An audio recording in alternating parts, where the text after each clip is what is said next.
ന്യൂട്ടനും ലൈബ്നിസും calculus കണ്ടെത്തുന്നതിന് 200 വർഷം മുമ്പ് കേരളത്തിലെ ഒരു മനുഷ്യൻ ഇൻഫിനിറ്റ് സീരീസ് എഴുതിക്കൊണ്ടിരുന്നു എന്ന് പറഞ്ഞാൽ നിങ്ങൾ വിശ്വസിക്കുമോ? Another untold story from history, another unsung hero the world forgot.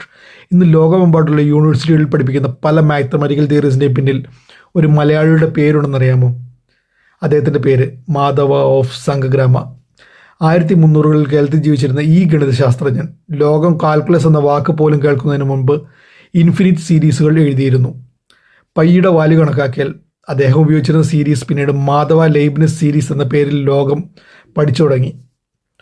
Sine cos പോലുള്ള ട്രൈഗണോമെട്രിക് ഫങ്ഷൻസും സീരീസ് എക്സ്പാൻഷൻസും അദ്ദേഹം കണ്ടെത്തിയിരുന്നു.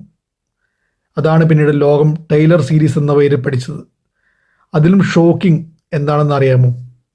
ഇവയെല്ലാം യൂറോപ്പിൽ ന്യൂട്ടൻ്റെയും ലൈബ്നിസിൻ്റെയും വരുന്നതിന് മുൻപ്, നൂറ്റാണ്ടുകൾക്ക് മുമ്പ് കേരളത്തിൽ നടന്നു എന്നതാണ്.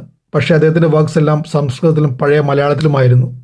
അതിനാൽ തന്നെ ലോകം അദ്ദേഹത്തെ തിരിച്ചറിയാൻ വളരെ വൈകി, നൂറ്റാണ്ടുകളെടുത്തു.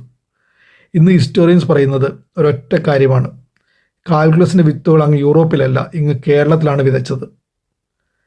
ലോകം പിന്നീട് കണ്ടെത്തിയത് അല്ലെങ്കിൽ കണ്ടുപിടിച്ചത് മാധവ ഇതിനോടകം കണക്ക് കൂട്ടിയിരുന്നു.